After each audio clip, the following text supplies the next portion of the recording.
Deep forest green, gold Chevrolet letters across the grille. Nothing held back. Here is what I want you sitting with. Chevy made one structural decision on this Colorado HD that no competitor has attempted at the factory level in the midsize segment. Not Ford, not Toyota, not Ram. I will walk you through it, and when I do, it reframes everything you thought a midsize truck could handle. Is this truck worth the premium? My honest answer depends entirely on what you haul, where you drive, and how long you plan to hold it. Exterior, interior, powertrain. That is the order. And somewhere in the middle, I will tell you exactly where this truck's brief came from, because it did not start in a standard product cycle. Everyone looks at those bronze alloy wheels first. That is not the story. The story is what those wheels sit under, the integrated body flares. Not because they look aggressive, because they are structural. Those squared-off forest green flares tie into the body's load path, adding 4 inches of track per side at factory. That changes chassis geometry. Competitors, Ranger Raptor, Tacoma TRD Pro, either hold stock with or send you to the aftermarket. Speculative tech number 1, frame integrated track extension. The flare mounts bridge to the frame rails, distributing lateral loads across the full chassis cross-section. This eliminates the flex point aftermarket bracket systems introduce.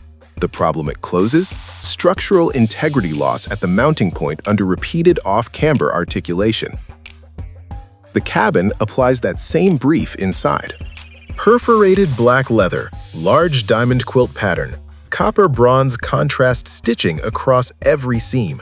Saddle bronze bolster panels flank the quilted center.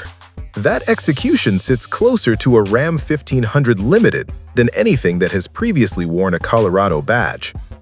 The machined bronze rotary selector set into carbon fiber weave is the correct call. One rotation selects terrain mode without hunting a touchscreen. Where it falls short, the wireless charging pad has no retention lip. Ram's center console solves this with a physical cradle lock. Smarter call for a terrain truck. Speculative tech number 2, carbon torsion brace. The carbon fiber weave across the console and dash functions as a structural mid-cabin brace, stiffening against flex on uneven terrain. It eliminates switchgear loosening persistent in long-term ZR2 ownership data. Missed the mark. Terrain and toe settings are multiple taps deep in that portrait screen. Ford's Sync 4 keeps those on a persistent side rail. Wrong call for a capability-built truck. The exterior is where you see exactly why that interior spec exists. Here is where this truck actually came from. When Ford confirmed the Ranger Raptor would enter the US market at 392 horsepower with full factory off-road hardware, Chevy's product team received a brief. Not build a better ZR2. The brief was make the Ranger Raptor look like a stock truck in a direct comparison. That one sentence explains every decision on this vehicle. Front to rear, based on what these renders show.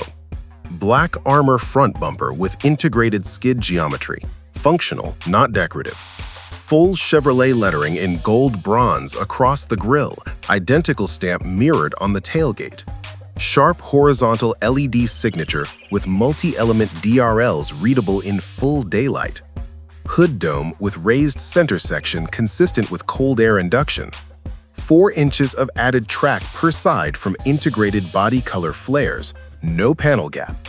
Bronze multi-spoke alloys in aggressive all-terrain rubber with tall sidewall for aired-down use.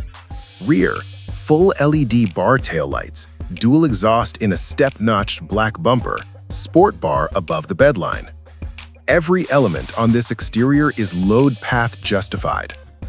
Engine, turbocharged inline-6, estimated 420 horsepower, 460 pound-feet of torque, 8-speed automatic, full-time 4-wheel drive with front and rear locking differentials. 460 pound-feet low in the RPM band pulls from a crawl on grade without waiting for boost. That matters more than a peak number. Speculative tech number 3, terrain adaptive torque vectoring. The system reads wheel slip 100 times per second and redistributes torque before slip becomes visible. The Ranger Raptor system reacts after slip occurs, producing the rear step experienced drivers manually correct. This eliminates that moment entirely. Ranger Raptor matches torque, but holds more proven suspension travel data. Tacoma TRD Pro loses on powertrain and interior, holds ground on long-term reliability. Engineering case complete. Financial case next. Now, here's what I actually think. Completely straightforward.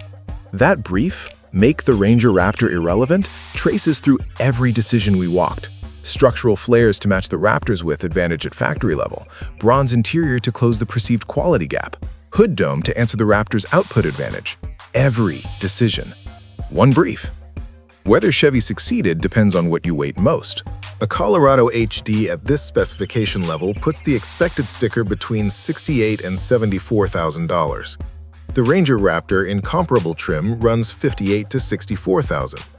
That $10,000 gap buys more proven suspension travel data, established off-road service network, and Fox shocks with a longer field record. What it does not buy, factory structural track width at this level, or an interior at this material specification. On residual value, factory differentiated trucks hold significantly better than stock trucks with aftermarket lift packages. $6,000 spent approximating this build on a standard Colorado recovers nothing at trade-in. Factory hardware depreciates with the truck. Aftermarket depreciates faster. On a 4 to 5 year hold, the factory premium is recoverable. If you run technical terrain and need factory warranty on every component, this is the correct choice. If proven suspension articulation matters more than structural width, the Ranger Raptor delivers more of that at a lower entry point. What this Colorado HD earns its premium through is not displacement, it is coherence. Structural, mechanical, and interior specification, all built from one brief. That gold Chevrolet stamp we opened with, now you know what it says. Not decoration, a declaration this truck does not need a sub-badge to signal its intent. The engineering does that. $71,000 for this Colorado HD with factory structural width, or $62,000 for the Ranger Raptor with proven Fox suspension. Where does your money go? Drop your call below. Next, Colorado HD versus Ranger Raptor, full head-to-head. Subscribe so you do not miss it.